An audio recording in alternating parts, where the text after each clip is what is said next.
Bonjour à tous et bienvenue à la galerie. On est très heureux de vous accueillir à l'occasion de la 15e édition de la Biennale de Dakar et la 13e édition du parcours. C'est dans ce cadre-là que nous organisons donc l'exposition de Ibrahim Mathiam autour de la voie de l'eau et de la figure de Bamba Castel. Et j'ai souhaité inviter Abdoulaye Konaté dans une project room qui s'appelle donc Hommage aux chasseurs du Mandé, suite à une conversation que nous avons eue tous les deux en mai dernier sur cette série des chasseurs du Mandé, qui est une des séries peut-être les plus emblématiques du travail de Abdoulaye, qui est une série qui a gagné le Grand Prix de la Biennale de Dakar en 1996. Il existe 3 pièces qui sont très bien connues. Donc celle de la Biennale qui est la numéro 2. La première est celle du musée de Bamako. La 3e est aujourd'hui au MoMA. Et donc il restait une 4e pièce qui n'avait pas été achevée et qui avait été commencée plus tardivement. C'est celle que vous avez donc dans la project room de la galerie. Et donc pour cette conversation, j'ai souhaité inviter Abdoulaye à nous parler bien évidemment de cette série, mais aussi Vier, qui a gagné le Grand Prix de 98 avec la série Chose au mur, la numéro 1, que nous avions présenté la suite, la Chose au mur 2 et 3 à Art Basel en juin dernier, et à Malik de modérer cette conversation. Malik étant le conservateur du musée Théodore Monod, mais aussi le directeur artistique de la 14e édition de la Biennale de Dakar, où il y avait justement un hommage à Abdoulaye Konaté il y a 2 ans. Et donc tout ça pour parler d'un concept qui me tient à cœur et que j'ai commencé à découvrir avec Vier, qui est le concept de la 3e voie. Et sans plus attendre, je vais laisser Malik, Vier et Abdoulaye en parler. Merci beaucoup, Océane. Bonjour à toutes et à tous. Merci Océane pour l'invitation. Et c'est un vrai plaisir pour moi de me retrouver ici parmi vous. Et un honneur aussi de discuter avec, et je dirais entre, deux ténors de l'art contemporain, Abdoulaye Konaté et Vier Diba. 2 amis aussi, dont j'estime beaucoup le travail, avec qui j'ai longtemps travaillé aussi dans des expos, dans les discussions, dans les interviews. Alors, la discussion d'aujourd'hui, le concept de 3e voie, moi-même, je vais vouloir découvrir cela en discutant avec eux. Mais j'ai pensé, en préparant cette rencontre, qu'il y avait beaucoup de choses que ces 2 artistes partageaient en commun. Aujourd'hui, je ne vais pas les présenter, parce que je pense que ce serait faire outrage à leur figure que de les présenter à vous. Mais pour ceux qui les connaissent très bien, ce sont 2 artistes qui ont derrière eux une très longue carrière, qui ont accompagné le développement de l'histoire de l'art sur le continent, qui ont eu un rayonnement au-delà des frontières, et qui aujourd'hui sont des symboles tout simplement de ce que l'art contemporain représente en termes d'innovation et d'audace. Et ce sont des artistes aussi qui, ils en parleront eux-mêmes, occupent une place importante dans le marché de l'art. Il y a beaucoup d'autres raisons, parce qu'ils sont présents dans pas mal de collections institutionnelles, de grands musées dans le monde entier, sur le continent, aux États-Unis, en Europe, en Asie. Et pour une raison qui est personnelle, je pense aussi qu'il y a toute une génération d'artistes qui sont sous le sillage de leur empreinte, et aujourd'hui ils continuent à inspirer et à rendre fier le continent. Donc je suis très heureux aujourd'hui d'être ici pour toutes ces raisons, et qui sont aussi des raisons objectives. Mais je pense que juste avant peut-être d'entamer cette discussion avec eux, il serait aussi bon de contextualiser. Je suis historien d'art, j'ai une déformation professionnelle qui est à chaque fois liée au temps. Je veux toujours me situer par rapport à des zones temporelles. Et quand on prend les années 90, si on prend les années 90, peut-être comme cette année, comme le petit siècle de cette troisième voie, on se rend compte qu'il y a un décloisonnement de beaucoup d'autres choses. On pouvait tout aussi bien prendre les années 60. Chaque époque a son paradigme et ce qu'elle représente.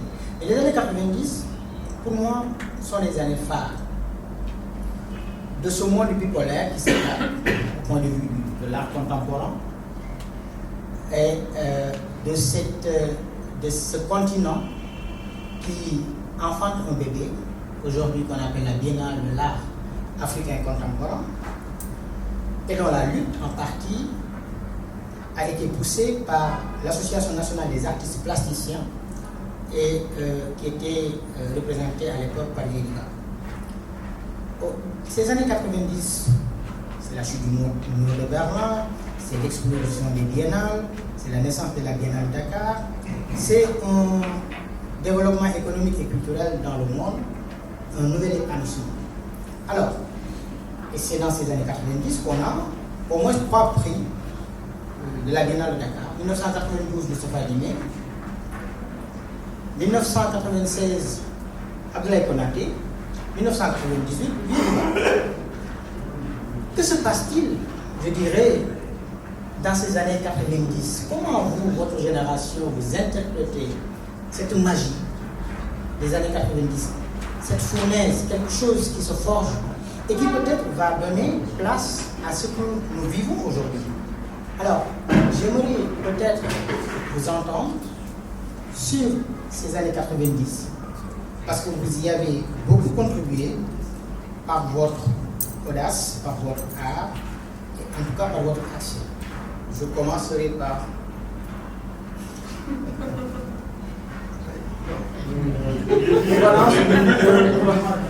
Chez nous, l'étranger.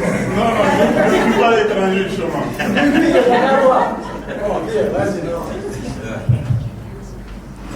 Bonsoir tout le monde. Je voudrais d'abord remercier Océane pour avoir l'idée d'organiser cette manifestation dans le cadre de la Biennale et pour évoquer une période absolument décisive au niveau du développement des arts en Afrique. Les années 90, il y a plusieurs éléments de repère qui expliquent un peu le contexte. C'est d'abord une génération d'artistes formés au niveau de l'Institut national des arts qui arrive à maturation dans les années 90. C'est ceux qui étaient formés de 70 à 80 et qui commencent à pratiquer et qui ont atteint leur maturité dans les années 90. Très important, c'est le repère. Et le repère aussi est très important du point de vue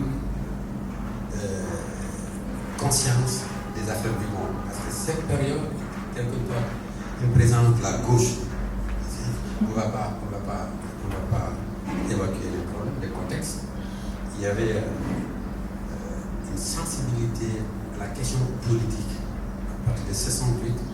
Nous sommes des gens qui ont commencé à 68 et après être formés à l'École nationale des arts et ayant vécu au village des arts de 78 à 85. Un espace très politique où la création artistique a été décloisonnée. Les comédiens y venaient, les cinéastes, les avocats, donc du point de vue imprégnation des questions du monde. C'est une génération à travers l'expérience du village des arts de Pétavin. Cette génération était déjà au cœur des grandes questions qui secouent le monde. Ça, c'est très important pour comprendre pourquoi. Dans les années 90, ces gens ont une haute conscience de leur importance dans la société. Et après, il y a l'environnement des plans d'ajustement structurel des industries autoroutes à la fin des années 70 et 80. Et à mon avis, cette période était très favorable aux arts visuels, des catastrophiques pour les arts qui dépendaient directement de l'État. Le théâtre, le cinéma, la littérature et la musique a résisté parce que c'est un art de médias. Les arts plastiques étaient plus autonomes parce qu'on n'était plus sous le couvert de Senghor. Et j'ai trouvé extraordinaire qu'au fond, c'est sous Abdou que les arts plastiques ont eu leur importance au Sénégal, du point de vue de l'absence d'emprise sur les artistes. Et la crise aussi a provoqué une prise de responsabilité des artistes. Et ça fait tout cet environnement-là est très favorable pour que les artistes résistent et ils essaient de comprendre ce qui se passe dans le monde. Le troisième élément, c'est le plan international. Dès les années 80-90, il y a la naissance du multiculturalisme en Occident, qui a été caractérisé par les magiciens de la terre, Jean-Luc Martin, des choses comme ça. Et ça, c'est du point de vue référence internationale, c'est un élément très important aussi à évoquer. Troisième élément, l'impact de la crise sur le système d'éducation au Sénégal, avec l'école des arts. Nous sommes jeunes professeurs, il n'y avait pas de moyens, parce que le budget du ministère de la Culture a été réduit. On a changé le contenu de l'enseignement pédagogique en demandant aux étudiants d'aller récupérer des choses, des objets de leur vie. Donc, la récupération était devenue un prétexte pour, à cause de l'absence de moyens de l'État, on a changé le contenu du système d'éducation. Surtout ça, c'est très important. Il y a aussi un élément qui, à mon avis, qui est très favorable, c'est l'existence d'une société civile artistique très combative. Ça, c'est très important. L'Association nationale des artistes magiciens du Sénégal, qui était vraiment dirigée par vraiment des gens très des têtes d'études entre guillemets, vraiment, elle a ici, moi-même, Zoulou. Et cette période était vraiment, je trouve ça extraordinaire. Et ça a montré en fait, plus l'État manque d'emprise sur la culture, plus la culture se développe. Parce que nous, on s'est développé, parce qu'effectivement, on n'a pas un environnement politique qui se soucie de nous. L'État ne se soucie plus de nous. Nous, on en a profité pour dessiner nos territoires. Je crois que ce contexte-là, l'un dans l'autre, caractérisé, le contexte international, l'évolution des problématiques intellectuelles, la question du multiculturalisme, et l'existence d'une génération qui est devenue une génération spontanée parce qu'on trouve cette génération au Mali, à travers la Blaye, qui arrive à Dinoum, qui est à Cuba. Il y a Cassimi, au Maroc, il y a. Voilà, exact. Toute une génération de cette époque, subitement, se sont trouvés devant l'actualité artistique. Et je crois que c'est ça qui fait que c'est devenu simultanément un mouvement panafricain. C'est une belle transition vers le Mali, justement, parce que, comme tu le racontes bien, il y a des résonances. Et dans ces années 90 aussi, il se passe beaucoup de choses au Mali. Et Aboulaye, tu en es le témoin aussi. Oui, bonsoir. Je ne veux pas revenir sur ce que Guillaume a dit. Moi, je venais juste de terminer mes études dans les années 80. J'ai étudié à Cuba pendant une période où il y avait une forte tension générationnelle. C'est-à-dire entre les jeunes issus de la Révolution et les anciens artistes qui ont été formés pendant l'époque de Batista. Et dans ces deux groupes, il y avait la politique de l'État qui était surtout orientée vers le réalisme socialiste, que les jeunes ne comprenaient pas et les vieux non plus, et qui ne correspondait pas de fond à la culture cubaine aussi. Donc j'ai participé, j'ai vu ces discussions pendant les expos, pendant les conférences. Et à mon retour, avant d'aller, je travaillais au musée national, donc j'étais vraiment, je m'occupais d'expositions, j'avais accès aux réserves du musée. Et quand je suis venu, je suis retourné au musée et les accords que le musée avait avec d'autres musées m'ont permis de visiter des fonds, des réserves de beaucoup de musées. Notamment ici, j'ai visité le fonds de l'IFA. Il y avait Massambala. J'ai visité des fonds de musées aux Pays-Bas, aux États-Unis. Des fois des objets qui ont 50 ans, 60 ans, qui n'ont jamais été exposés dans les réserves de musées. Et après la formation, je me suis rendu compte que nous apprenons la culture de l'extérieur, la culture occidentale, américaine, tout sauf la culture africaine à l'école. Tout ce qu'on apprenait de l'Afrique, c'était toute cette période de Picasso et toute cette vague-là qui ont été influencés par la statuette, par les objets africains qui sont dans les musées. Or, avant, c'était beaucoup plus des concepts d'art sauvage, d'art primitif, d'art. Donc, c'est des périodes de discussion terribles par rapport à l'art en Afrique. Mais ce qu'on reprend comme résumé, c'est que malgré tout, la culture africaine était là. Après tant de colonisation, tant d'occupation arabe et occidentale, la culture est restée intacte. Parce qu'elle était, je ne sais pas comment dire, elle était protégée d'une manière intime et que l'extérieur ne pouvait pas déchiffrer certaines choses. Et ces choses-là, je me suis dit qu'il faut que là, les artistes prennent le repère. Comment, pendant des siècles, cette culture a pu résister. Et trouver des arguments, des fondements par rapport à cette résistance pour que nous puissions apporter autre chose à l'actualité. Et c'est ce qui m'a fait repenser, à chercher quelques éléments de notre tradition. Parce que je me suis dit, la peinture, la musique, on en a sur tous les continents, avec leurs particularités. Et cette particularité, on peut l'avoir en Afrique, on l'a déjà. Mais il ne faut pas que la jeunesse la perde. Donc la réflexion m'est venue par ce mécanisme. Voilà. Merci beaucoup.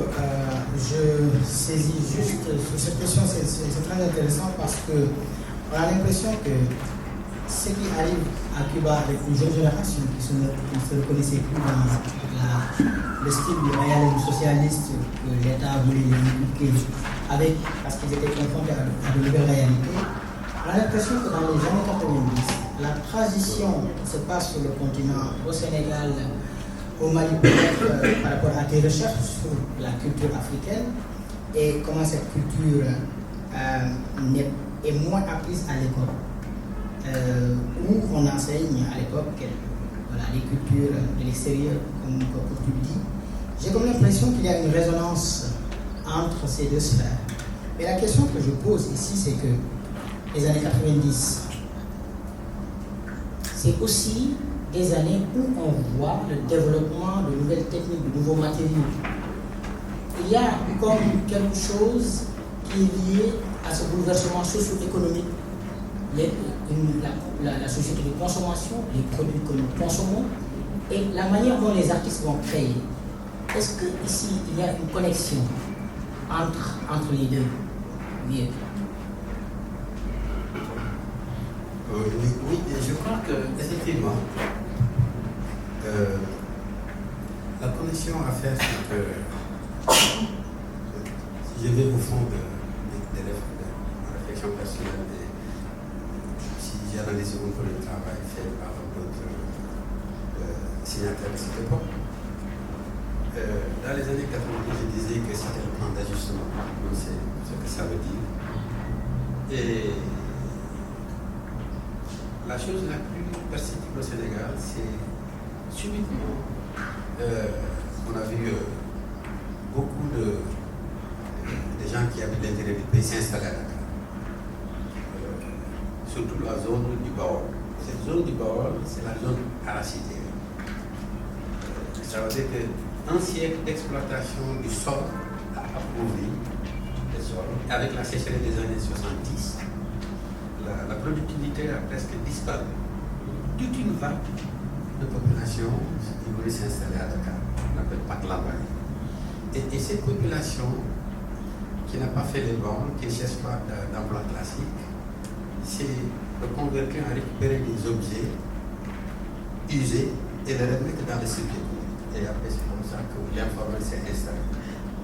Alors, dans les années 90-80, à un moment donné, ce phénomène économique occupe presque 60 à 70% de la réalité économique au Sénégal.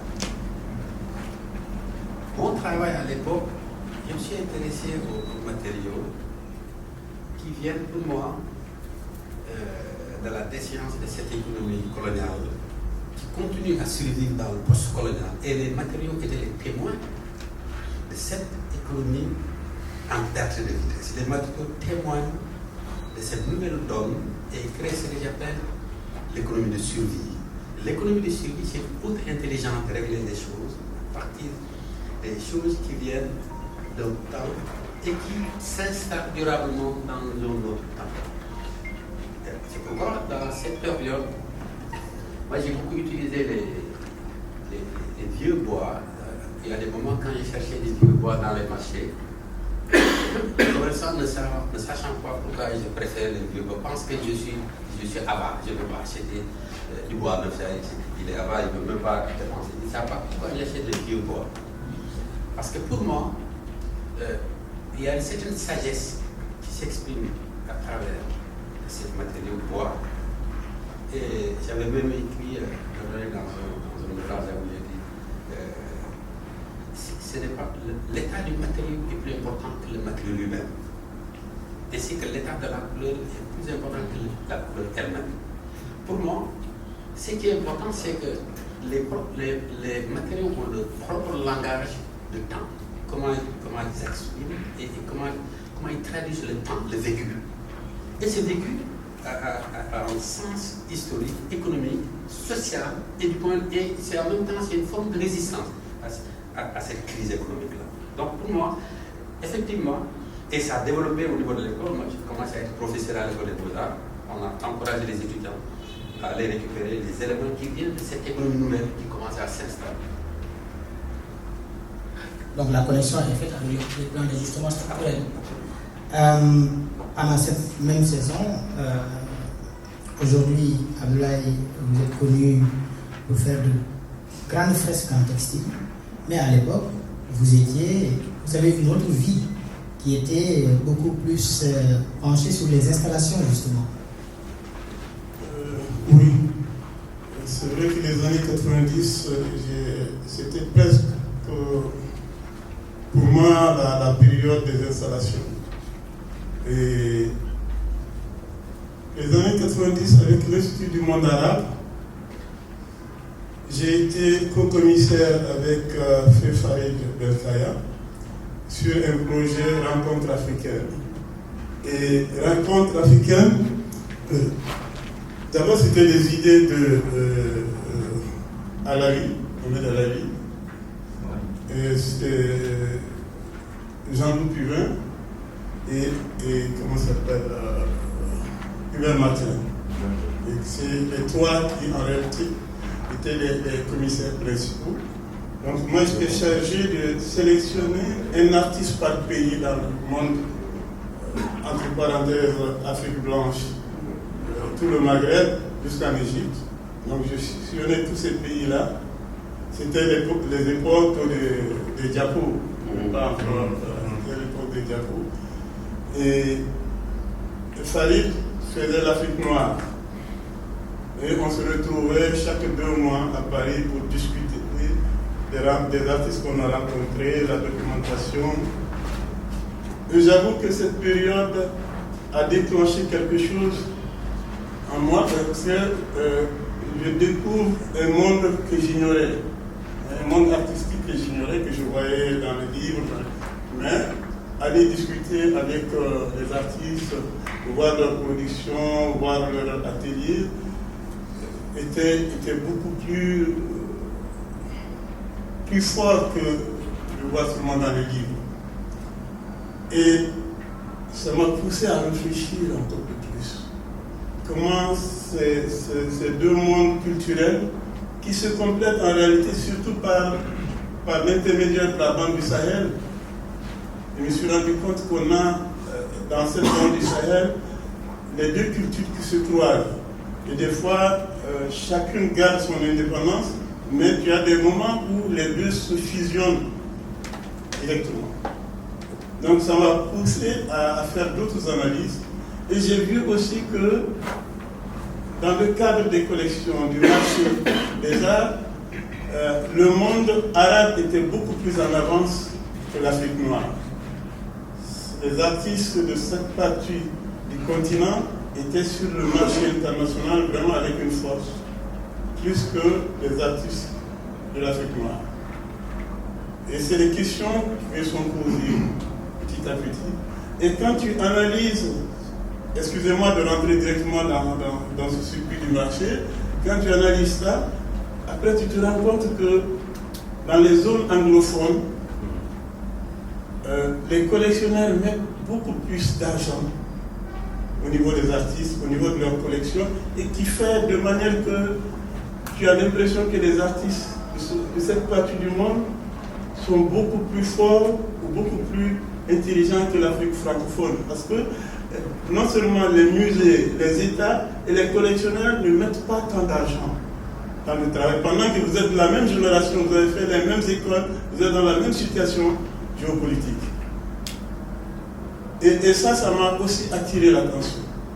Et si vous êtes dans un concours avec une zone anglophone et que ça se passe dans le pays anglophone, vous allez trouver que 90% le prix doit être attribué à un artiste anglophone. 90%. Ça, c'est juste des petites remarques que j'ai eu à faire.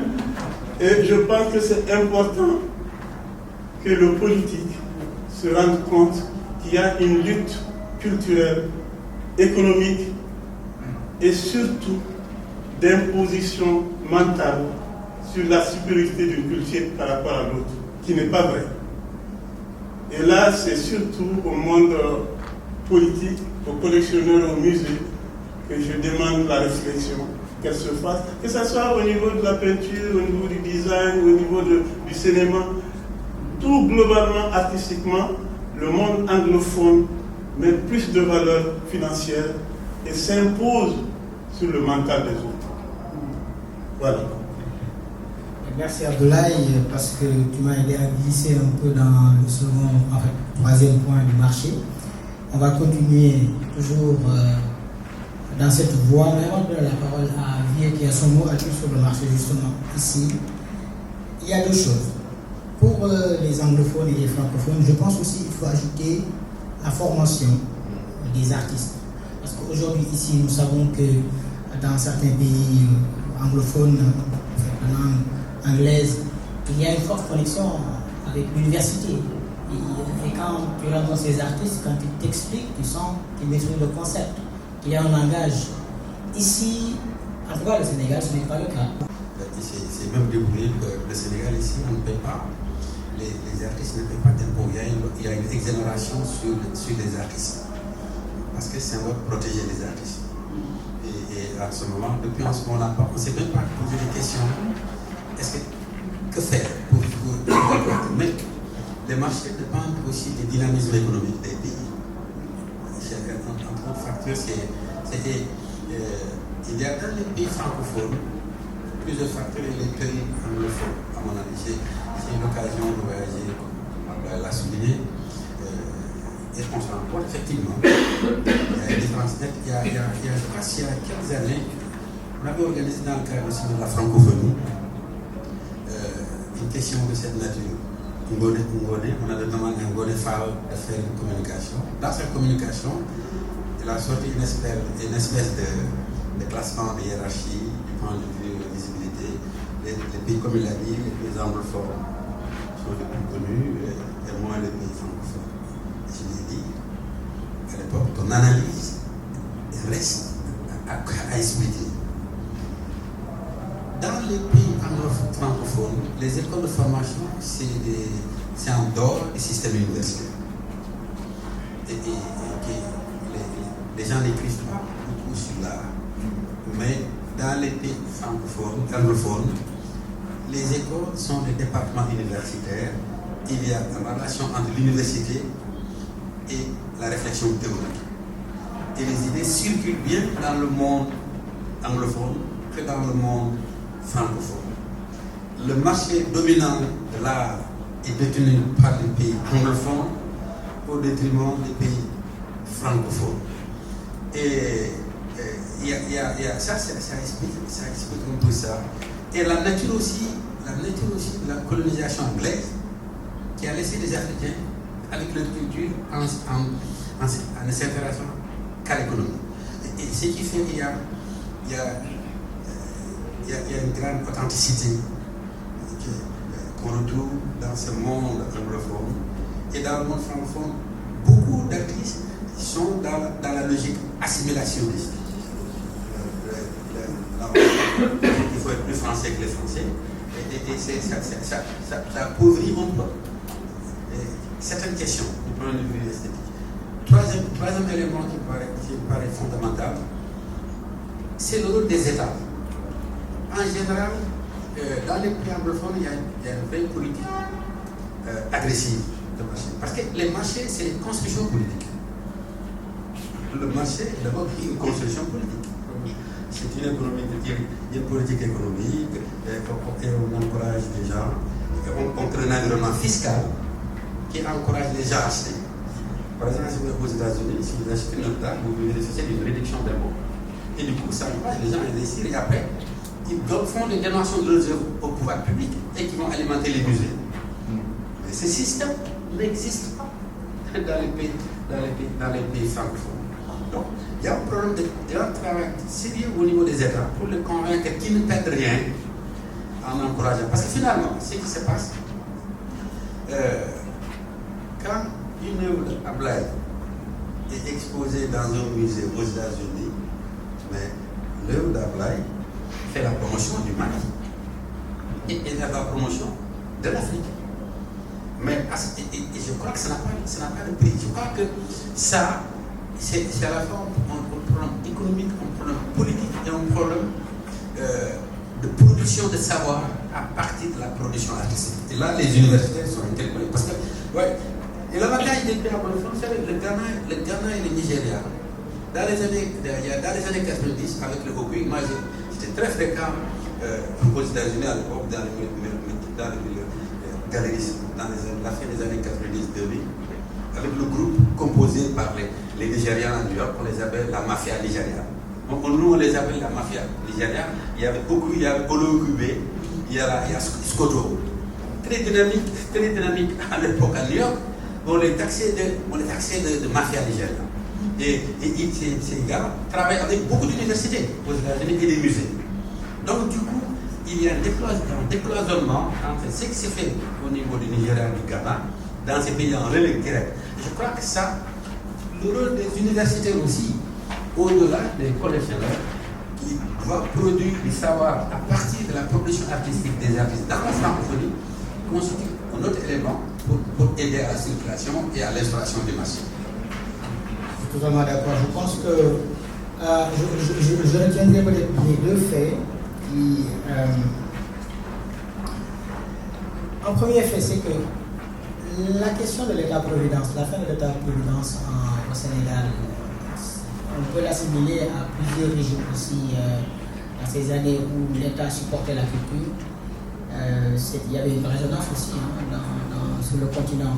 À un moment donné, l'État baisse et les artistes sont obligés de restructurer leur espace et de se prendre en charge. Donc tout ce que vous dites aujourd'hui, on peut se réjouir quand même, face au monde anglophone, que le monde francophone, malgré toutes les difficultés aujourd'hui, il y a une nouvelle cartographie qui se dessine quand même. Il y a des galeries qui s'installent, qui se développent, il y a des collectionneurs de plus en plus, il y a des musées qui émergent, il y a les biennales qui sont dynamiques. Je pense que peut-être que pour donner une note positive, on se rattrape plus ou moins. Et les artistes, et vous en avez fait, vous en êtes exemple, représentent un peu ces sphères francophones tout partout dans le monde. Mais le deuxième point, c'est que non seulement ces artistes représentent le pays, mais ils impactent aussi de manière socio-économique dans leurs différents espaces. Je prends vos deux exemples. Vous inaugurez une exposition le 8 à Manifa, un centre que vous avez organisé, que vous avez mis en place, un édifice qui accueille des artistes. Abdoulaye Konaté est sur un projet, je ne sais pas si je vais le révéler ici, mais un centre d'art aussi au Mali, une initiative. Il y a pas mal d'initiatives sur le continent gérées par des artistes. Mais Abdoulaye Konaté est aussi un entrepreneur. En tant qu'artiste, je veux dire entrepreneur dans le sens où sa pratique artistique est adossée à un développement culturel puisqu'il emploie des personnes qui travaillent dans ses ateliers. Et je voulais terminer par là, par ces deux exemples de votre impact socio-économique dans vos différents espaces.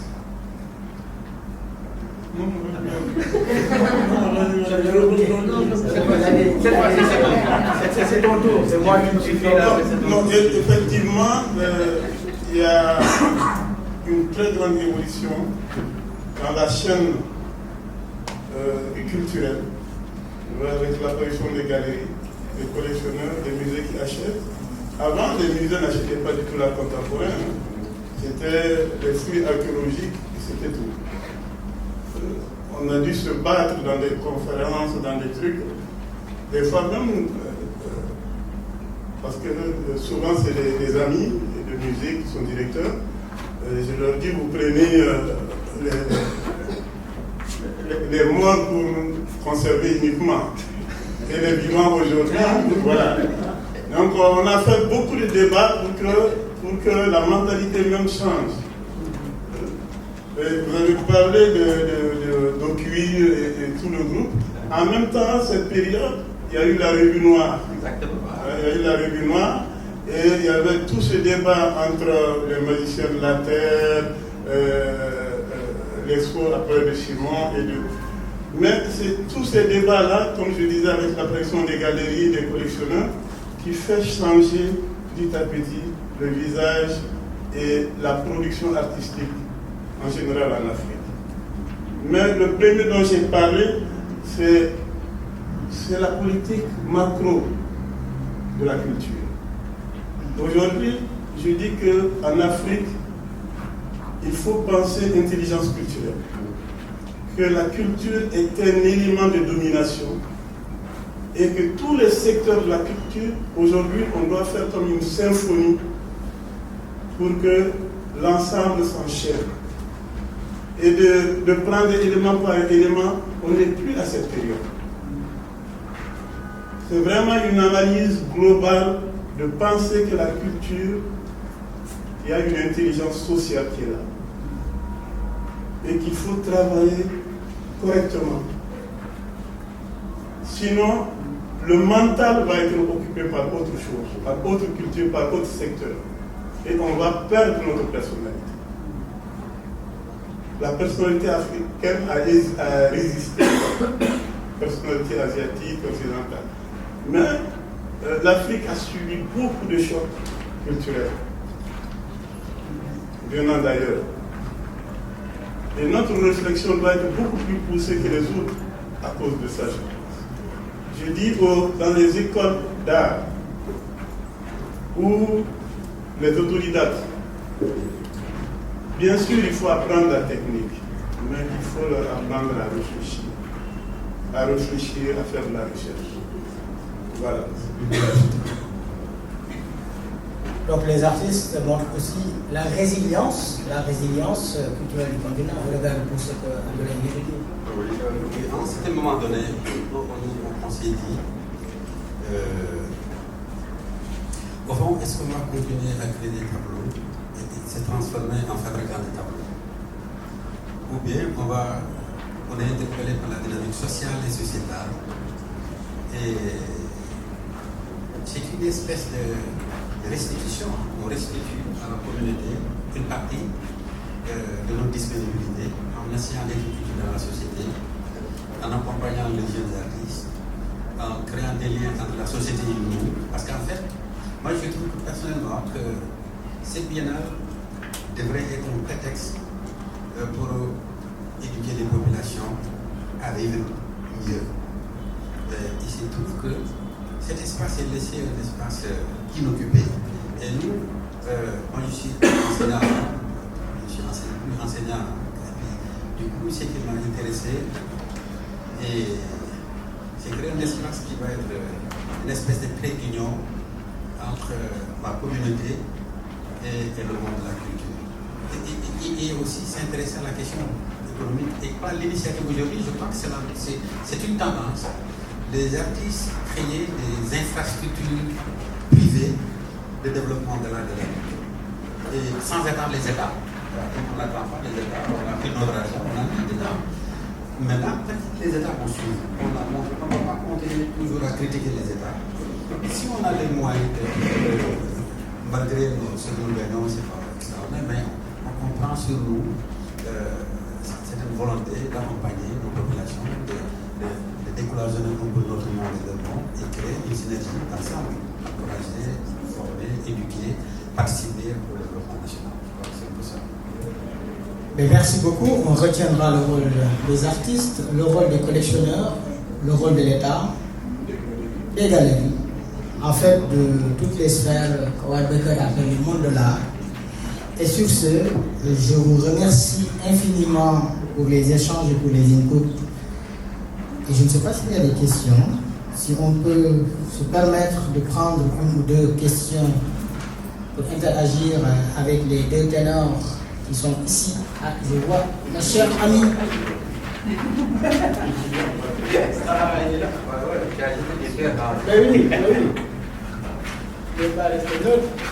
Bonjour, je ne sais pas si on m'entend. Très heureux de vous voir ici réunis, Villiers et Abdoulaye Konaté, amis et grands artistes de vos pays respectifs, et grands ambassadeurs de l'Afrique, et toi Malik qui fait cette liaison. Je vais faire un petit commentaire et une question. Le commentaire, j'ai trouvé très important ce que tu as dit au départ, que les années les plus prolifiques ont été les années 90. On a mis beaucoup de temps à le voir, on a été induit en erreur, et je pense que les années 90, on a vu ton travail, toi, un peu évoluer et passer à une étape différente, où Abdoulaye Konaté, je parle des années 94-96, avec justement les hommages aux chasseurs mondiaux, et beaucoup d'autres artistes qui ne sont plus là, un soleil, vont commencer à réfléchir comment on peut écrire la modernité en Afrique. Et ça, c'était une question clé, qui n'avait pas été résolue. Donc les années 90 vont donner cette réponse grâce à toi, Villiers, qui commence à faire cette série des tissus à balles, qui commence en 91 et qui va aller jusqu'à l'année 2000. Abdoulaye Konaté avec ses oiseaux tissus aux chasseurs mondiaux, un Souleymane Keita avec les jeux de cœur. Donc cette période 90 est pour moi fondamentale et elle vient d'ailleurs donner une double réponse. Une réponse à ce qui se passe à Paris avec Maïs Sandater en 89. Elle vient réfuter ce qui se présente à Pompidou à ce moment-là. Et elle vient en même temps aussi réfuter ce qui a été fait ici pendant des années sur l'ère senghorienne. On a parlé d'une certaine modernité, mais qui était quand même un petit peu, disons, suiveur d'une certaine école de Paris. Donc les années 90, c'est vrai, Villiers, c'est vrai, Abdoulaye, c'est là que les plus grands chefs-d'œuvre, je pense, de vos pays respectifs ont été réalisés. La question vient que cette modernité, quand je l'ai analysée au bout de plusieurs années, ce qui est assez fondamental, ce qui est assez unique, qui n'existe nulle part ailleurs, c'est que c'est une modernité qui se base sur la tradition. Et ça, on a beau regarder ce qui se passe en Europe, ce qui se passe aux États-Unis, ce qui se passe ailleurs, on n'a jamais inventé un langage moderne nouveau en revenant en arrière dans le passé, en se fondant sur ses racines les plus fortes, les chasseurs mondiaux, les tissus à balles et bien d'autres notions. Donc cette modernité est assez unique et elle est assez contradictoire. Et en analysant encore plus loin, tu as cité tout à l'heure Khalid Belkaya, avec les rencontres africaines de 95, c'est vrai que dans cette même période, Khalid Belkaya, marocain, qui était école de Casablanca, avait commencé ce même travail en inventant un modernisme qui se base sur du cuivre, donc revenant vers la tradition. Et tu as raison qu'ils étaient en avance, ils l'avaient fait 20 ans plus tôt, dans les années 70. Et c'est ce même mouvement. Et en allant encore plus loin, ce mouvement a aussi lieu dans les pays anglophones. El Natsui, que l'on connaît tous aujourd'hui, personne ne sait que dans les années 90, il était revenu au Nigeria, avec Uche Okeke, et qu'il avait créé ses œuvres les plus modernes en revenant vers des traditions Uli, Igbo et sur du bois, et non parce qu'on va aujourd'hui dans tous les musées européens. Donc, cette première constatation, années 90, c'est vrai qu'elles sont très importantes ici en Afrique noire, et surtout, c'est une modernité inventée par rapport à la tradition, et ça, c'est très fort. La question, elle est, verra-t-on donc, maintenant qu'on a épuisé ça, verra-t-on une époque post-moderne qui arriverait en Afrique, qui justement prendrait sa liberté par rapport aux traditions, pour aller rejoindre tous les mouvements mondiaux et inventer une modernité qui va se connaître mondialement? C'est une question que j'ai débattue avec Mamadou Diouf de Columbia, et c'est une question très actuelle. Et je pense que c'est la grande question qui se pose aujourd'hui, par ce différentiel aussi de temps qui se passe entre nous et ailleurs. Et j'ai l'impression qu'il a fallu faire cette rupture en revenant dans le passé pour pouvoir s'en libérer du passé et peut-être découvrir une nouvelle ère postmoderne. Donc la question c'est, est-ce qu'on a une modernité qui est juste basée sur la tradition? Est-ce qu'on va aller vers une époque nouvelle, postmoderne, où finalement les traditions vont un peu être complètement éliminées? Merci. Merci Bacham. On termine par une dernière question. Bonsoir, honoré d'être là, Hicham Lalou, designer du Maroc. Je participe à l'exposition dirigée par Ousmane Bey à l'ancien palais de justice. J'ai été très attentif à ces interventions. Il y a des choses qui m'ont interpellé au niveau parmi de ceux qui ont commencé, si on peut dire, à militer ou promouvoir notre créativité. De moi, mon frère Cheikh Gallo du Mali et tant d'autres. Et j'étais en train de me poser une question, et en même temps je la pose à vous. Pourquoi aujourd'hui, c'est pas nous qui devenons le centre de la réflexion, et c'est pas nous qui intervenons dans le marché. On doit toujours nous dépendre des musées étrangers, dépendre des marchés qui fluctuent et qui travaillent avec nous. Et pourquoi ce n'est pas nos pays qui contribuent à... Parce qu'on a toujours la fâcheuse idée, parce que c'est le média qui biaise une certaine image de l'Afrique. L'Afrique, déjà, on en parlait avec Cheikh ce matin, tout à l'heure, on se demande pourquoi elle est sur la map monde, elle est petite, alors que c'est le plus grand continent du monde. C'est le pays qui a les plus grandes richesses multicivilisationnelles, il y a plus de 2000 langues, c'est une richesse incroyable. Et donc la question c'est pourquoi nous, c'est pas nous qui devenons les phares de nous-mêmes, par nos musées, par nos talents, par nos intellectuels, et que c'est les gens qui viennent, comme ils viennent à la Biennale de Dakar, c'est nous qui devenons les plus grands players du marché mondial de l'art en influençant, en disant, si on peut dire, notre dernier mot. Pourquoi toujours dépendre des autres et avoir toujours besoin d'être promu par les autres, alors qu'on est capable de se promouvoir les uns les autres? C'était cette question que je me posais. Merci. Merci beaucoup. Et troisième question, peut-être on va... Troisième dernière.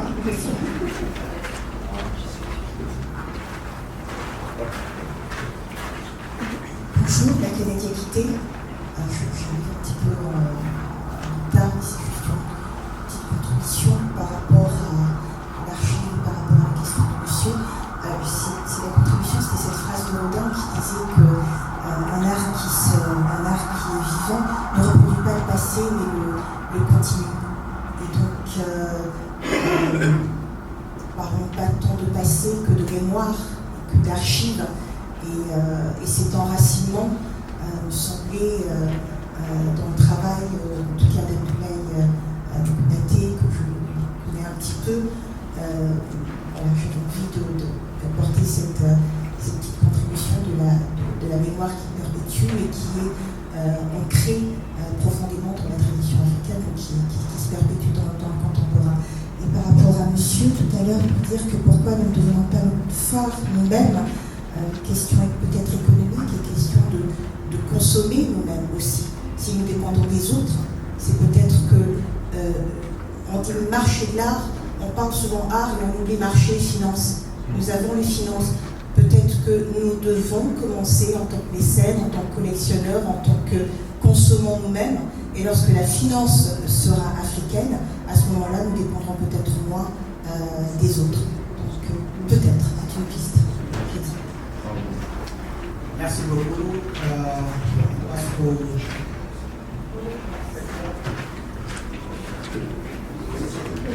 Quelle question?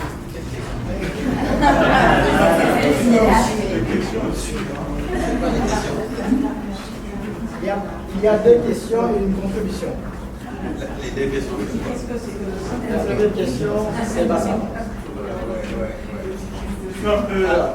L'inquiétude de Bassam par rapport à la création, la suite de la création, je veux dire, pour moi, la création, c'est comme une sorte de tunnel en cristal. Elle ne va pas s'arrêter. Elle ne va pas s'arrêter.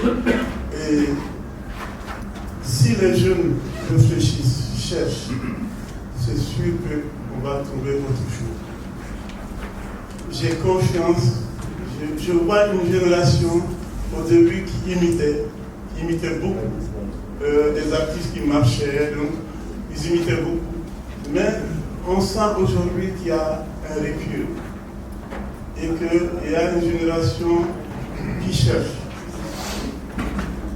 Et le concept de formation dans nos écoles doit aussi changer pour nous faciliter cette réflexion.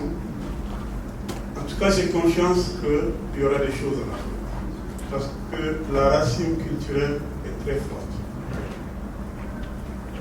Oui, moi j'avais raconté une histoire qui allait un peu dans son sens. Dans les années 80, le contexte s'y prêtait. On avait un contexte qui était très favorable à cette réflexion que nous avions menée.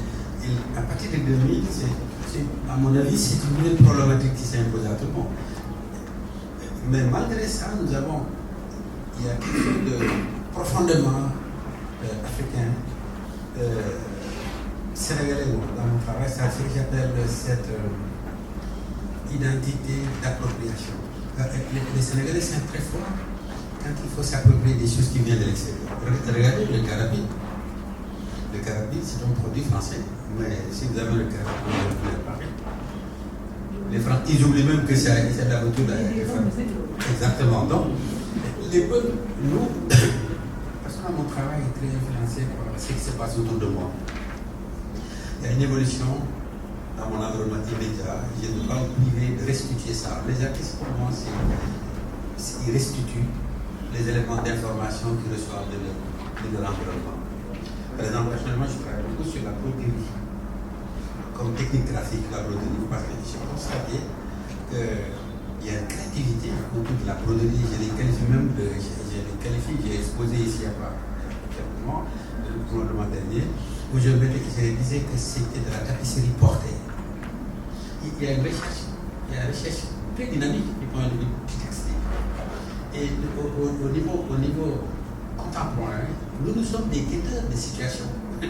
Mais il nous arrive, la période de 90, des fois, il y a des éléments qu'il m'arrive de capturer parce que ce qui était fondamental par rapport à cette époque-là, c'était la nécessité de découvrir une personnalité propre. Parce que l'idée pour moi, le plus important était, quand j'avais commencé à travailler sur cette période de 90, à ce moment, c'est Massamba Lam qui était au musée de la place Soweto. Mon idée de moi, je voulais changer de cap. Et j'allais au musée à la place Soweto et je regardais, est-ce que ces objets qui sont encagés ici peuvent parler de moi à ma sensibilité. Et après un certain temps, j'ai commencé à réfléchir sur les éléments que j'ai vus. Par exemple, il y a un élément qui est déterminant, même dans mon travail d'aujourd'hui, c'est présent dedans, c'est le comportement du matériau dans la création d'un artiste. je vais expliquer que quand j'avais découvert le masque respiratoire, c'est que fondamental, c'est que dans cette pratique-là, le matériel lui-même fait partie, n'est pas exclu, le matériau fait partie du résultat final. Et il impose ça. Le bois est là parce qu'il n'agresse pas des clous. Le bois montre que oui, moi je peux accepter le clou. Il y a un dialogue entre les matériaux et l'artiste. Parce que pour moi, le premier outil d'un artiste, ce que j'appelle, c'est un compromis. La création est un compromis entre le matériau, l'artiste et le médium. Et cette expérience de dialogue avec le matériau, je l'ai investi dans un autre contexte. Par exemple, dans le travail de la c'est pareil. Les matériaux qui sont utilisés dans les années 90, avec le textile, comme moyen de travail d'Ablaï, c'est l'évolution aujourd'hui dans le textile, tu vois, dans le batik. Le Mali est devenu une puissance du point de vue production textile. Et il y a un rapport direct avec son travail d'aujourd'hui et cet environnement textile. Et c'est la même chose. On est dedans avec notre perception de l'Afrique et de sa pratique actuelle. Ça, c'est par rapport à La deuxième question, c'était. Et l'autre, pratiquement, elle a répondu, hein, parce que quand nous sommes dans une économie dominée, et on n'a pas une conscience que si nous consommons des choses surtout qui ne sont pas de nous, on développe celui qui a créé ça. Et nous sommes là à suivre les gens, c'est bon, c'est bien. Et surtout, à mon avis, c'est l'image. Notre période est une période d'image et c'est l'image qui transforme notre perception du monde. Hein. Les gens regardent la télévision, c'est ça qui est à la mode. Tout le monde veut faire comme ça. C'est l'image qui commence à transformer la perception du monde. Et les gens sont manipulés par l'image. Tout le monde consomme parce que telle personnalité, tel grand artiste a apporté ça, c'est à la mode. On est devenu des objets. Avec on nous fait décider, on ne décide pas. C'est un peu ça le problème. Maintenant, il faut en être conscient. Si tout le monde en est conscient, on va commencer à consommer ce que nous produisons. Et vous allez voir, les politiques sont obligés. Si les produits importés, personne ne les achète, vous allez voir, les gens vont, le marché va être là. Hein. Comme nous les achetons, c'est pourquoi on est dominé. Hein. C'est ça. Surtout, je crois que c'est un problème de réalité économique. Merci beaucoup et je pense que de ce point de vue, la Chine est un exemple. Parce qu'on voit les collectionneurs chinois qui sont amenés parfois par un engagement, et je dirais même, entre guillemets, un patriotisme. Et je pense que c'est un exemple de ce qu'on dit, de ce que les collectionneurs, l'État peut faire et quel engagement on a besoin dans une société pour s'imposer. Et totalement d'accord parce que s'il n'y a pas une économie forte, il est très difficile d'asseoir des infrastructures fortes qui peuvent soutenir, encourager, accompagner et mener à une transformation culturelle et artistique. Sur ce, en tout cas, c'est bon? Oui, sur ce, je donne la parole encore à Blaise. Non, par rapport au fait qu'on ne soit pas à tel niveau, entre parenthèses, c'est pour ça que je pense que quand je parle d'intelligence américaine, vous voyez que l'homme est pris de la naissance jusqu'à la vieillesse en charge culturellement. En tant qu'homme, qu'est-ce qu'il doit avoir comme formation? Qu'est-ce qu'il peut faire? Qu'est-ce qu'il ne doit pas faire? Donc, quand vous regardez nos sociétés, il y avait une analyse humaine très profonde de l'humanité. Et cette réflexion globale de la vie en société, on est en train de la perdre par la domination de l'image. Pour ça, je dis, il faut que nos États réfléchissent globalement sur le problème culturel. Et je pense que c'est fondamental aujourd'hui. C'est une analyse globale du mécanisme culturel. Parce que toute la domination, qu'elle soit économique, scientifique, elle a une base culturelle. Avec tout le mécanisme qu'elle peut activer pour cette domination. Voilà ce que je voulais ajouter. Merci Abdoulaye, merci beaucoup. Je terminerai par quelques mots. Merci à OH Galerie de nous avoir invités. Merci Océane pour le travail que tu fais et pour nous avoir offert ces beaux moments de rencontre, de dialogue et d'échange. Bonne soirée à toutes et à tous.